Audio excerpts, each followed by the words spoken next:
Assalamualaikum warahmatullahi wabarakatuh. Perkenalkan, nama saya Mayan Putri Handrayanti dengan NIM C0D023005 dari Prodi Perpajakan Fakultas Ekonomi dan Bisnis. Baiklah, di sini saya akan sedikit menjelaskan materi tentang konsep pembukuan dalam akuntansi pajak.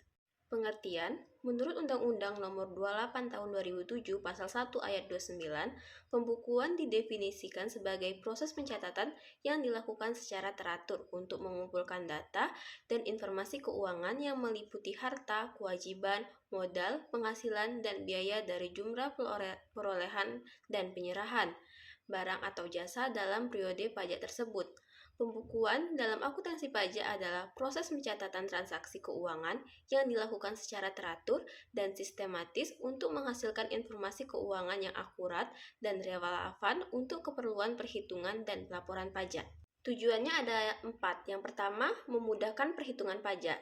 Dengan adanya catatan keuangan yang lengkap dan akurat, wajib pajak dapat dengan mudah menghitung besaran pajak yang terutang sesuai dengan ketentuan peraturan perundang-undangan perpajakan. 2. Memenuhi kewajiban perpajakan. Pembukuan yang baik memungkinkan wajib pajak untuk memenuhi kewajiban perpajakannya, seperti melaporkan SPT atau surat pemberitahuan dengan benar dan tepat waktu. 3. Menghindari sanksi pajak. Dengan pembukuan yang teratur dan sesuai dengan standar akuntansi, wajib pajak dapat menghindari sanksi atau denda yang mungkin dikenakan akibat kesalahan atau ketidakpatuhan dalam pelaporan pajak. 4. Memfasilitasi pemeriksaan pajak. Apabila dilakukan pemeriksaan pajak oleh otoritas pajak, pembukuan yang lengkap dan teratur akan mempermudah proses pemeriksaan dan mengurangi potensi timbulnya sengketa pajak. Selanjutnya ada fungsi 1. Sebagai alat kontrol keuangan. Dengan pembukuan, wajib pajak dapat memantau dan mengendalikan arus keuangan perusahaan serta mengidentifikasi potensi resiko atau peluang yang ada. 2. Sebagai dasar pengambilan keputusan. Informasi keuangan yang dihasilkan dari pembukuan dapat digunakan sebagai dasar untuk pengambilan keputusan bisnis yang strategis. Selanjutnya ada prinsip. Pada prinsipnya, wajib pajak orang pribadi yang melakukan kegiatan usaha atau pekerjaan bebas dan wajib pajak badan di Indonesia wajib menyelenggarakan pembukuan. Kewajiban pembukuan ini diatur dalam Pasal 28 Ayat 1 Undang-Undang Ketentuan Umum dan Tata Cara Perpajakan (UU KUP). Namun, kewajiban pembukuan itu dikecualikan bagi wajib pajak orang pribadi yang melakukan kegiatan usaha atau pekerjaan bebas yang sesuai ketentuan perundang-undangan perpajakan. Diperbolehkan menghitung penghasilan neto dengan menggunakan norma perhitungan penghasilan neto (NPPN). Hal ini sesuai dengan Pasal 28 Ayat 2 UU KUP.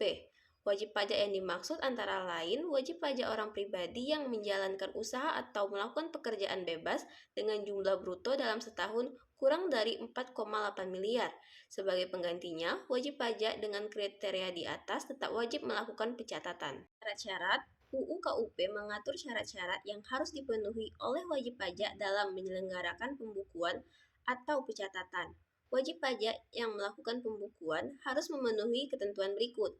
A. Diselenggarakan dengan memperhatikan itikat baik dan mencerminkan keadaan atau kegiatan usaha yang sebenarnya. B. Diselenggarakan di Indonesia dengan menggunakan huruf Latin, angka Arab, satuan mata uang rupiah, dan disusun dalam bahasa Indonesia atau dalam bahasa asing yang diizinkan oleh Menteri Keuangan. C. Diselenggarakan dengan prinsip taat asas dan dengan setsel akurat atau setsel kas.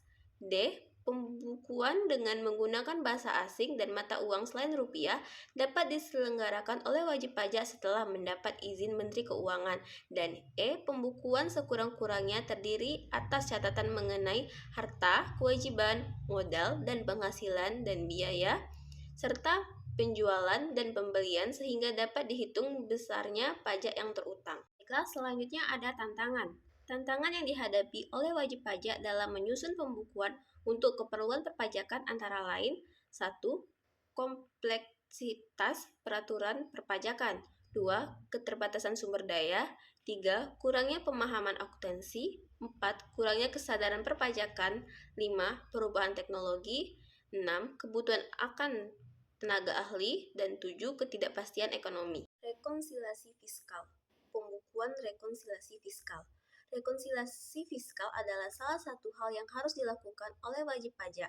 Proses ini berguna untuk mencocokkan ketika ada hal yang berbeda di antara laporan keuangan komersial dan laporan keuangan fiskal. Keduanya harus dibuat dan dicocokkan seakurat mungkin sebelum diserahkan kepada Dirjen Pajak. Pembukuan atau laporan keuangan komersial sendiri digunakan dalam penilaian kinerja ekonomi serta keadaan finansial sektor swasta. Sementara laporan keuangan fiskal digunakan dalam perhitungan pajak. Karena itu, bentuk dari dokumen rekonsiliasi fiskal adalah berupa lampiran SPT, tahunan PPh badan, berupa kertas kerja yang berisi penyesuaian antara laba rugi komersial sebelum pajak dengan laba rugi berdasarkan ketentuan perpajakan. Selanjutnya ada perbedaan laporan keuangan komersial dan fiskal. 1. Beda tetap. Beda tetap disebabkan karena adanya penghasilan atau biaya yang sesuai dengan standar akuntansi, namun tidak diakui atau tidak boleh dibebankan dalam ketentuan pajak. 2. Beda waktu. Beda waktu timbul akibat adanya perbedaan pengakuan penghasilan maupun biaya yang bersifat sementara. Artinya, pada titik tertentu, perbedaan tersebut akan terhapus. Jenis-jenis koreksi fiskal. Koreksi fiskal dapat dibagi menjadi dua kelompok, yaitu koreksi fiskal positif dan koreksi fiskal negatif. 1. Koreksi fiskal positif. Koreksi fiskal positif merupakan koreksi yang mengakibatkan laba fiskal bertambah atau rugi fiskal berkurang, sehingga laba fiskal lebih besar dari laba komersial atau rugi fiskal lebih kecil dari rugi komersial. 2. Koreksi fiskal negatif. Koreksi fiskal negatif merupakan koreksi fiskal yang mengakibatkan laba fiskal berkurang dan rugi fiskal bertambah, sehingga laba fiskal lebih kecil dari laba komersial atau rugi fiskal lebih besar dari rugi komersial. Baiklah, sekian materi dari saya. Lebih dan kurang saya mohon maaf. Saya akhiri dengan wabillahi taufiq wal hidayah. Wassalamualaikum warahmatullahi wabarakatuh.